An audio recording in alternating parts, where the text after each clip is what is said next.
El marco teórico va antes del desarrollo, después de la introducción donde se plantean los objetivos, la hipótesis, va el marco teórico con todo el desarrollo teórico bibliográfico y luego el desarrollo de campo o de contraste si es necesario.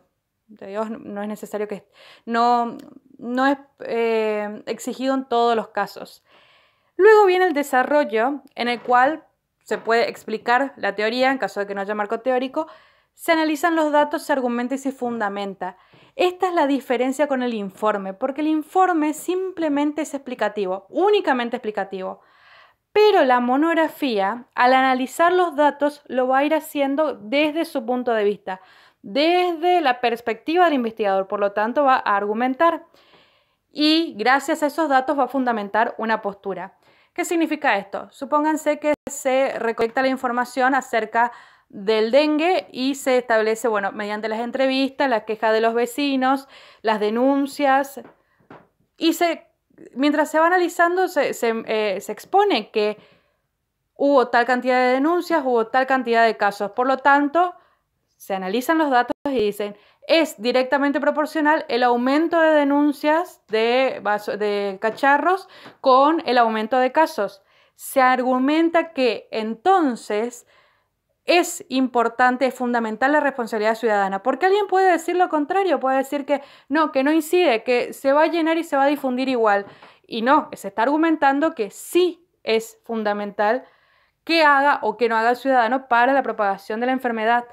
Y eso es fundamental porque se basa en el dato, no es una cuestión de que simplemente se opina o se deja el dato suelto. El dato sirve para demostrar esa postura, que es lo que hace el desarrollo, demostrar la hipótesis. Y finalmente, el desarrollo es lo más largo, pero ya no es difícil porque uno ya tiene toda la bibliografía sintetizada, todo expuesto y simplemente lo reúne.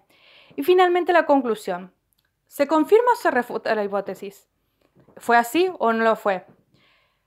Eso es lo primero que hay que dejar en claro, si realmente fue comprobada o no la hipótesis. No está mal decir que se refutó la hipótesis, porque para eso sirve la monografía, para probar.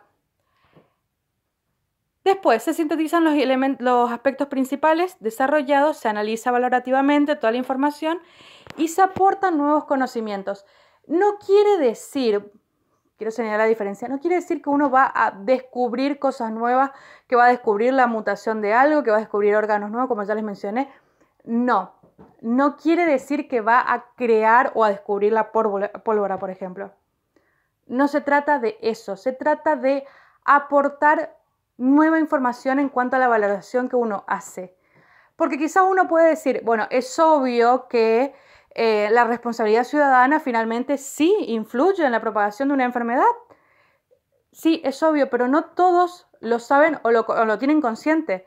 Por lo tanto, insistir en que se siga difundiendo, insistir en que se siga conociendo, insistir quizás, por ejemplo, en proponer, si hubiera una multa o de haber habido una multa con anticipación y con insistencia, se hubiera limpiado anteriormente y se hubiera evitado la propagación de la enfermedad.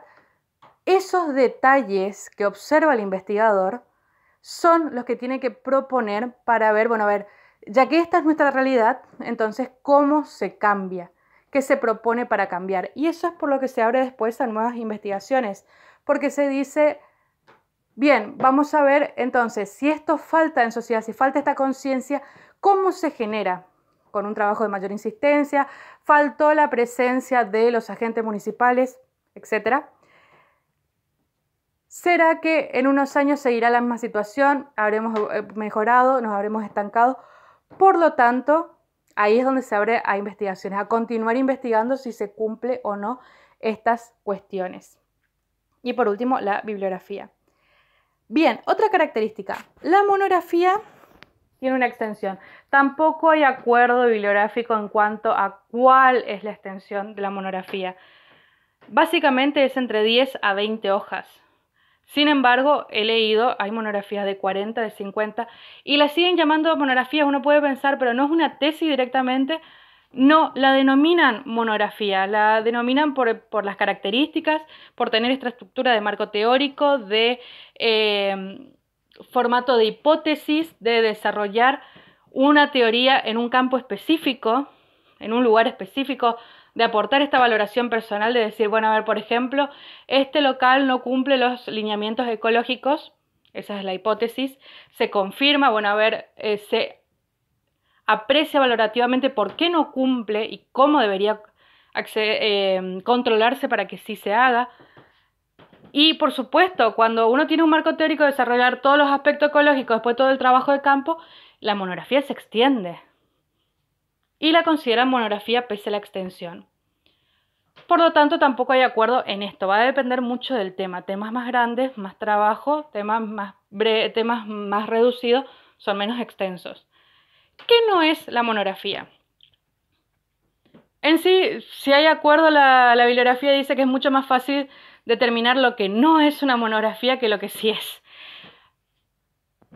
Pero bueno, la monografía no es ensayo, porque el ensayo tiene máximo 6 hojas, es lírico y puramente argumentativo. La monografía tiene carácter científico. Por lo mismo, la monografía no es artículo de opinión. Partir de una hipótesis o una suposición no quiere decir una hipótesis personal que solo se va a defender o a comprobar porque uno piense así. No, se comprueba y se demuestra por hechos y por datos, no porque es el pensamiento de uno. Por lo tanto, no es artículo de opinión, no es informe. Y aquí viene la otra diferencia. No es tesina ni tesis doctoral. La monografía es la recolección de información en un solo cuerpo, en un solo texto. Información que puede estar en libros o que puede estar en la sociedad. Trabajo de campo, información bibliográfica. Pero esa información se sintetiza y se reúne en un solo lugar. No se aporta una información nueva. Que uno valore y aprecie e interprete lo que sucede en la sociedad, lo que sucede en el laboratorio, lo que sucede o lo que lee bibliográficamente, no quiere decir que uno cree conocimiento nuevo. ¿Qué significa esto? Yo puedo reunir toda la información del coronavirus en una monografía. No quiere decir que esa monografía me va a descubrir la vacuna, naturalmente.